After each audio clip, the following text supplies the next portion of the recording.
গোবরেতে ফোটে যেন পদ্মের ফুল, রং চঙা জীবনের পদে পদে ভুল। হীরা ভেবে কাঁচ তুলে যারা খায় গোল, বোকার স্বর্গে তারা বাজায় মাদল। নিজের চিনতে মন বেঘর মাতাল, ছায়া তুমি মায়া তুমি তুমি মহাকাল। কালের গর্ভে জামা যত নয়া ধার, একটানে খুলে দেবে ফুল বাহার। কি কারবার দেখো কি কারবার, আলো হাতে নেচে যায় ফুল বাহার, ফুল বাহার। আমি শুধু ভাবতেছি সে যা শুরু করছে ভাই, কবে যে আমারেও। আরে রাখি তো ভাই, আবার এটা নিয়ে আবার কথা বলতেছেন কেন? আপনি আপনি দ্রুত যান, যত দেরি করবেন ভাই আমার হাতটার সাথে তত দেরি হবে, বুঝতেছেন না কেন? তোমার ছেলের সঙ্গে কথা বলা যায়? মনে চলে ওর আমি দাঁতগুলি সব যদি ফালাই দিতে পারতাম। এই লোকের সঙ্গেও কোনো কথা বলা যায় না। বললো না। আর আমার সাথে কথা বলতে বলছে কে? আমার সাথে কেউ কথা বললো না, শুধু আমার টাকাটা কইনো। তখন যে আমি আপনার কাছ থেকে 1000 টাকা নিয়ে গেলাম, আমি কেন নিছিলাম? আমি নিছিলাম যে উনি যেহেতু বিরিয়ানি খাবে, তো এই উসিলে আমরা সবাই মিলে খাই। সবাই মিলে খাবো তো একটা ভালো লাগার ব্যাপার আছে না, যে উনি একলা খাবে না। ঠিক আছে, ফাইন, আমরা সবাই মিলে ঝিলে খাই, একটা মানে বুঝেনি তুমি? এই কথাটা তো আগে করলেই পারতেন, তাহলে আমরা যার যার প্যাকেট তার হাতে রেখে দিতাম। আরে ভাই রে, উনার ওসিলায় খাওয়া, তাই ভাবলাম যে উনি নিজে আগে খাওয়াটা শুরু করুক। কিন্তু উনি যে ডানে বামে না তাকাইয়া একদম একাগ্র চিত্তে একা একাই সবগুলো সাবার করে দেবে, এটা তো আমি ধারণা করতে পারি নাই। আফলাতুন কথা পছন্দ করে না, আফলাতুন নীরবতা পছন্দ করে। আরে রাখেন আপনার নীরবতা, আপনার আফলাতুন কি রাক্ষস নাকি?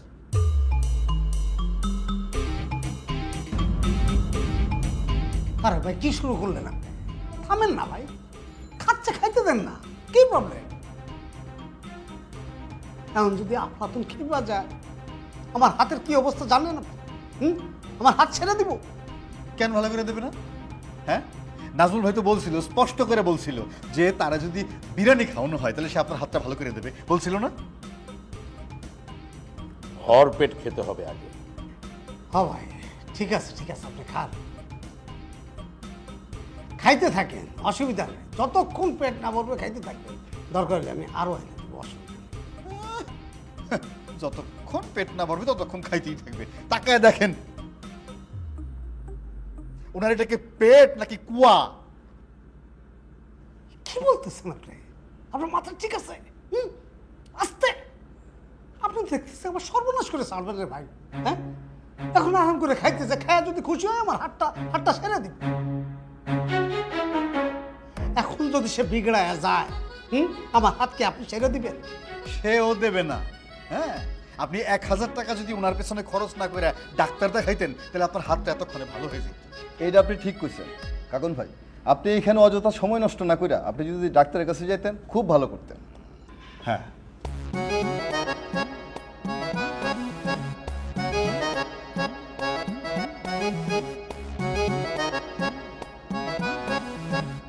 সব ধ্বংস হয়ে যাবে, সব ধ্বংস হয়ে যাবে। এই যে বিপদ, এই যে বিপদের সংকেত, শুনলেন কি বললো? হ্যাঁ ভাই, আপনাদের কাছে আমি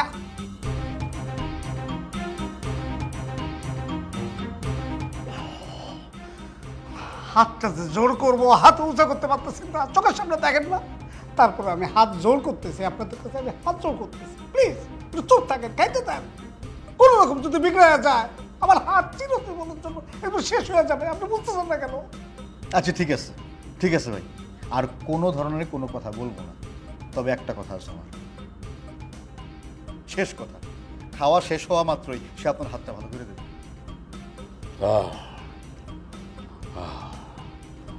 বালিশ। বালিশ? বালিশ কি করবেন? অসুবিধা নাই, আমি আরো বিরিয়ানি আনবো, বালিশ খাইতে হবে না। মনে হয় বালিশ মিষ্টির কথা বলতেছে। খুব পণ্ডিত হয়ে গেছেন না? বালিশ মিষ্টি বলতে আপনি বুঝলেন কি? খবরদার আর কোনো খাবারের নাম মুখেও আনবেন না। সে বালিশ চাইতেছে, বালিশ মাথায় যে দেয় বালিশ, সেই বালিশ বালিশ চাইতেছে, বালিশের ব্যবস্থা করে। ভাই বালিশটা কি করবেন ভাই? ঘুমাবো, খাওয়ার পরে একটু ঘুমাবো। দেখছেন?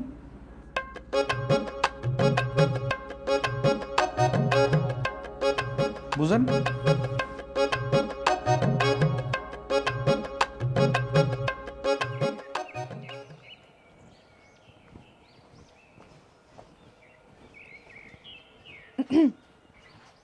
ও দেখ তো মা, লিস্টে কিছু বাদ পড়লো কিনা।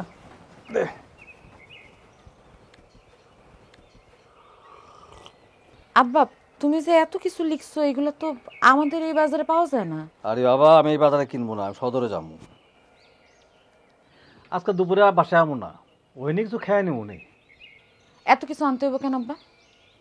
মারে, আমার সাধ্যে যা কুলায় সেটি তো আমি করবো, তাই না? তুই আমার একমাত্র মাইয়া। যেরকম হুলুস্থুল করে তোমরা বিয়া দিতেছো তাতে তো এত কিছু করার দরকার নেই। আল্লাহর রাস্তা আমরা বিদায় করলেই হয়। সবই আল্লাহর ইচ্ছে রে মা, আমার উপরে গোসা করিস না। শেষ পর্যন্ত একটা ভালো ছেলে পাওয়া গেছে তোর জন্য, সেটাই আল্লাহর কাছে হাজার শুকর। সবই ঠিক আছে, কিন্তু ভালো মন্দ কোনো কিছু বোঝার সময়টাই তো পাইলাম না। ডাক্তার সাহেব আর তার পোলা তো সময় চেয়েছিল, কারণ আমরা কি করুম ক? জমিদারের নাতির যা পাগলামি তাতে তো আর সময় দেওয়া গেল না। আল্লাহ যা করে ভালো জন্যই করে। হ, জোর কইরা যদি ভালো কও তাহলে তো সবকিছু ভালোর জন্যই হয়। ও মা, তুই আবার উল্টা সুর ধরলি কেন? তোর সম্মতি নেই তো করলাম, দিন ঘন ঠিক করলাম। তোর মনে যদি অন্য কিছু থাকে তাইলে ক, আমি তোর মনে কষ্ট দিতে চাই না রে মা।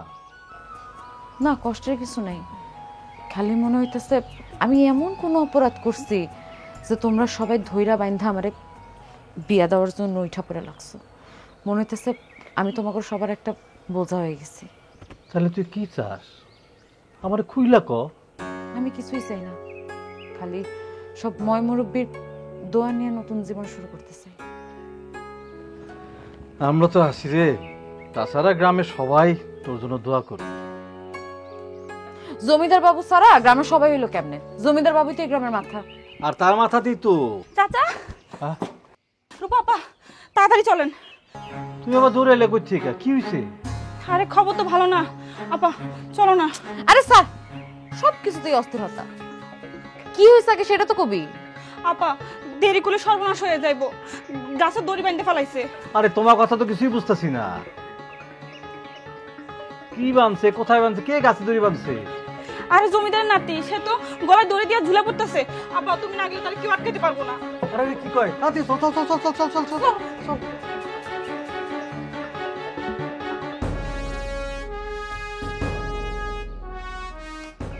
বিসর্জন, বুঝলি? বিসর্জনই সব। জি বাবু, ওই আপনাদের পূজার শেষে এই যেমন অষ্টমী, নবমী, দশমী, তারপরেই তো ওই যে আমরা না রে না, সে বিসর্জন নয়। আমি বলছি জীবনের কথা, ভগবান বুদ্ধের কথা, গৌতম বুদ্ধ, তার বিসর্জনের কথা। তিনি জীবনের সমস্ত লোভ মোহ সব কিছু ত্যাগ করতে পেরেছিলেন বলেই তো তিনি সত্যের সন্ধান পেয়েছিলেন, বোধি লাভ করতে পেরেছিলেন। বোধি কাকে বলে জানিস বোকা? জি না বাবু। পরম শাশ্বত বোধ বা জ্ঞান অর্জন করাকে বলে। বাবু আপনি তো অনেক জ্ঞানী। পাপী, তুই একটা মহাপাপী। ওরে পাপী, কেউ দাবি করতে পারে না যে সে জ্ঞানী। জ্ঞানীর কোনো সীমা পরিসীমা নেই। এই যে তুই, তোর যতটুকু জ্ঞান আছে বা আমার যতটুকু জ্ঞান আছে সে তো সামান্য। কারণ জ্ঞানের তো কোনো সীমা নেই, সে তো সমুদ্রের মতো। তবে জানার কোনো শেষ নেই। সংসারের মায়া সেই জ্ঞান অর্জনে আমাদের বাধা দেয়। কি বুঝলি? বাবু, ওই জ্ঞান না থাকলে সংসার করা হয় না। কর্তামশাই যেমন এই আমারই সংসার করা হইল না। যাগে, তোকে আর বুঝতে হবে না। তবে কোনো এক পূর্ণিমা রাতে গৌতম বুদ্ধের মতো আমিও জ্ঞান অন্বেষণে বেরিয়ে যাব। তুই এসব না বুঝলেও তোকে আমি জানিয়ে রাখি। জি বাবু। বাবু, ওই আর একটা কথা জিজ্ঞেস করব। বল। ওই তার সাথে আর কে ছিল? কার সাথে? ওই যে রাজার ছেলে বুদ্ধু, সে যখন বাড়ি থেকে চলে যায় তখন তার সাথে আর কে ছিল? চন্ন বলে একজন ভৃত্য ছিল তার সাথে। চন্ন? আর আমার নাম কাঞ্চন। বাবু, এই আমাদের দুজনের তো নামে একটা মিল আছে। আমিও যাব বাবু আপনার সাথে। কিন্তু সেই চন্ন তো সাথে যেতে পারেনি। কাঞ্চন, এই কাঞ্চন, আরে আদাব বাবু, বাবুর কি ধ্যান ভঙ্গ হয়েছে? বাবু একটা নতুন ধ্যানে বসছে, তারা এখন জ্বালায় না তো। যাও। আর কি ওইদিকে সর্বনাশ হয়ে যাইতেছে, বাবুকে জানানো দরকার।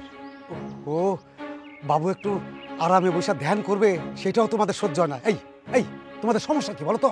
আরে সমস্যা আমাদের না, সমস্যা হলো বাবুর নাতির। সে তো ওইদিকে অস্থির কাজ করতেছে। কি হয়েছে কাঞ্চন?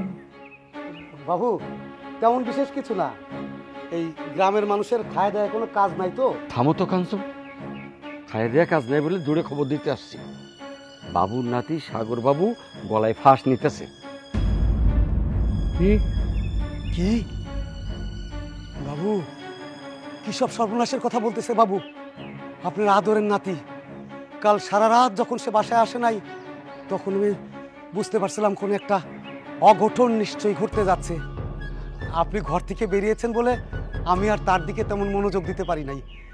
এখন গ্রামের এই গণ্ডমূর্খ লোকগুলো দিন দুপুরে কী সব বলতেছে বাবু, আমি আগেই অনুমান করছিলাম। এই সংক্ষেপে। সাগর বাবু গলায় ফাঁস নিয়েছেন। কি? না বাবু, এখনো ফাঁস নেওয়া হয়নি, আয়োজন করতেছে। গাছে দড়ি ঝুলাইছে, তাড়াতাড়ি চলেন, নাহলে কিন্তু একটা অঘটন ঘটে যেতে পারে। চলেন বাবু। শফিক ভাই এদিকে আসুন, বাবুর পায়ে একটু ব্যথা আছে, বাবুরে সাবধানে নিয়ে যেতে হবে। চলো। চলেন বাবু। লাগবে না, পারবো যেতে।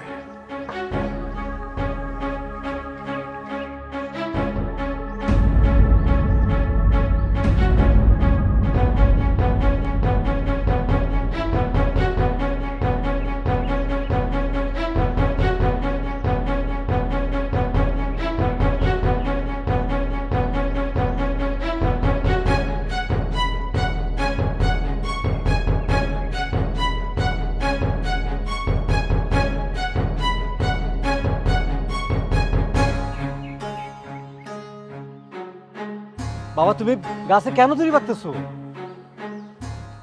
তাহলে কোথায় দড়ি বাঁধবো আঙ্কেল? এই ডালি তো আমার হাইট অনুযায়ী ঠিক আছে। তুমি আগে নাইমা আসো। বাবা, তুই আগে নিচে নেমে আসো, তারপরে বলো কেন গাছে দড়ি বাঁধতেছো। আপনি জানেন না আমি কেন গাছে দড়ি বেঁধেছি? না বাবা, মানুষ গাছে দড়ি বাঁধতে ফাঁস দেওয়ার জন্য, আর উনি এখানে নকরা করতেছে। এই আপনি কি মরা নাটক করতেছেন? এই চুপ কর। যদি সত্যি সত্যি ফাঁস দেয় তখন কি করবি? হ্যাঁ হ্যাঁ, কয় কি? তুমি কি সত্যি সত্যি মরা চিন্তা করছো? ফাঁস দিয়ে মরবা? কও কি তুমি? আঙ্কেল আমি জাম্প সিরিয়াস। আচ্ছা, গ্রামবাসীর সবার সামনে I will hang my self. মানে আমি এই গাছে ফাঁস দিয়ে মরে যাব। আমি এই জীবনই রাখতে চাই না। তবা তবা, তুমি কেন মরবা বাবা? তোমার কিসের অভাব, কিসের দুঃখ? কেন তুমি মরতে দেবা? এটা আপনার মেয়েকে জিজ্ঞেস করেন। কিরে মা, তোরে কি কিছু বলছে কেন সে মরতে যেতেছে? আমি জানি না বাবা, সে আমার কিছু কয় নাই। বাবা, আমার মেয়ে তো বলতেছে সে কিছুই জানে না। তুমি একটু খোলাসা করে বলবা তুমি কি চাও, কি করতে চাও? আপনার সব প্রশ্নের উত্তর আপনার মেয়ে জানে, তারা জিজ্ঞেস করেন। কেন যে ফাঁসি দিতে গাছে উঠছে সে বলতে পারে না? তার কি মুখ নাই? মাঝখান থেকে আমরা ভাই বানাতেছি কি জন্য?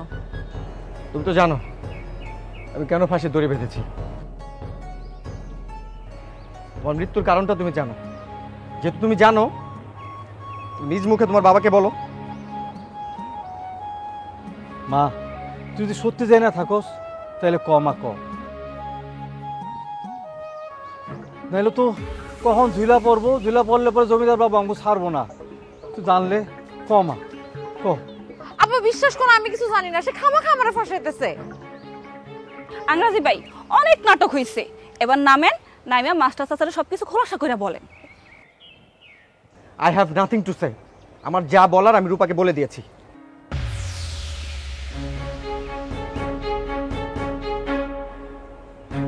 Now it's her responsibility to save me. তোলে উঠা ইংরেজি ডায়লগ না দিয়া নিচে নামেন, ইংরেজিতে করে কি আমরা বুঝতে পারো? I will মানে আমি আজকে এই গাছে ফাঁস দিয়ে মরবো, এবার বুঝতে পেরেছো? বাবা কোন দুঃখে তুমি মরতে চাও? সেটা আঙ্কেল আমি কতবার বলবো, সেটা আপনার মেয়ে জানে। আব্বা এ পাগল তুমি সামলাও, আমি যাই। রূপা, রূপা তুমি যদি আর এক পা আগাও আমি এই যে গলায় ফাঁস দিয়ে জাম করবো। রূপা, রূপা 1 2 3। না বাবা, বাবা না না না, বাবা বাবা না।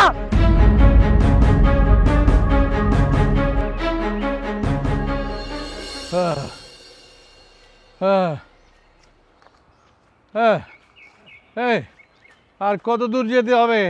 হ্যাঁ, কোথায় নিয়ে চললে তোমরা আমাকে? এই বেশি দূর হইলে আগে বলবা না? বাবুর তো পায়ে ব্যথা, বাবুরে ঘোড়ার পিঠে চড়াই নিয়ে আসতাম। আমি তো বুঝতে পারিনি বাবু, আমি শুধু শুনছি জমিদার বাবুর নাতি গাছে ফাঁসির দড়ি ঝুলেছে, ওইটা শুনে দৌড় দিয়ে খবর দিতে এসে পড়ছি।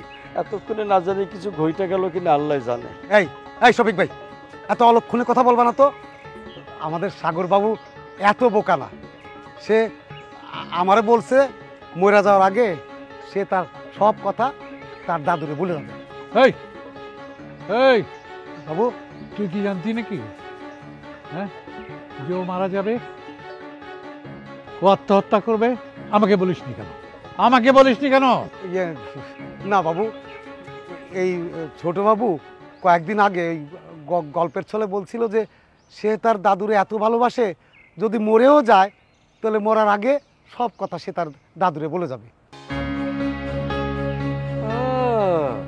তার মানে ছোটবাবু আত্মহত্যার পরিকল্পনা তোমার সামনেই করছে? আরে দূর, তুমি এত প্যাঁচ লাগাইতেছো কেন? সাগর বাবু কেন মরতে গেছে এইটা আমরা কেউ জানি নাকি? তাহলে কে জানে? এত বড় একটা পাপ কাজ করতে গেছে, কারো না কারো তো বলেই গেছে। আমারে বলে নাই, ওই মাস্টারের মেয়ে জানতে পারে, নইলে ওই যে নওশাদের বোন জানতে পারে। না না না, তারা কেউ জানে না, তারা কারণ জানার জন্য গাছের দিকে ছুটছে। আরে বেচারা কি দুঃখে কষ্টে যে এই পাপ কাজ করতে ছুটছে আল্লাহ জানে। হ্যাঁ, মানুষ যে কখন কি সিদ্ধান্ত নেয় তা কেউ কিছু বলতে পারে না। আর মানুষ যখন নিজের জীবনের উপরে এত একটা হতাশায় নিমজ্জিত হয় তখনই তো জীবন থেকে পালাতে যায়। আমাদের বাবুও পালাইতে চায়, কোনো এক পূর্ণিমার রাতে ঘর থেকে বাইরে। এই চুপ, আমি পালাবো কেন? হ্যাঁ, আমি পালাবো কেন? আমি বেরিয়েছিলাম জ্ঞানের অন্বেষণে। আহা, কি মহা সাধনা! সন্ন্যাস নেওয়া আর আত্মহত্যা করা কিন্তু এক জিনিস না। জীবনের কাছে পরাজিত হলেই মানুষ নিজেকে শেষ করে দিতে চায়। আমার পরিবারে কত যে হৃদয় বিদারক ঘটনা ঘটেছে, সেগুলো মনে হলে আমার হৃদয়টা ভেঙে যায়। এইটা তাইলে জমিদার বংশের পুরনো রোগ, তাই না বাবু? না না, জমিদার বংশে কখনো এরকম ঘটনা ঘটেনি, এটা সত্য নয়। আঙ্কেল আপনি ছেড়ে দেন, আমি আজকে মরে যাবো। ঠিক আছে হইছে, ঠিক আছে আমি সবাইরে বলবো কেন তুমি গলায় ফাঁসি দিতে চাও। তার আগে গলা থেকে ফাঁসিটা সরাও আর নাই মাসো। বাবা তুমি নেমে আসো নিচে। নিচে তো আমি নামবোই না আঙ্কেল, তার আগে রূপা সবাইকে আমার সুইসাইড অ্যাটেম্পের কারণটা বলবে। তোমাকে নামতেই হবে, না হলে আমাদের বংশে চুনকালি পড়বে, আর সেই কলঙ্ক আমি সহ্য করতে পারবো না। হোয়াট ইজ চুলকানি? মানে হইতেছে তোমাদের ফ্যামিলির ব্যাড রেপুটেশন হইব, প্রেস্টিজ নষ্ট হইব। রায় চৌধুরী বংশের কোনো পুরুষ কখনো পরাজিত হয় না, পরাজিত হয়ে জীবন থেকে সে পালায় না। তুমি এই কাজ করবে না,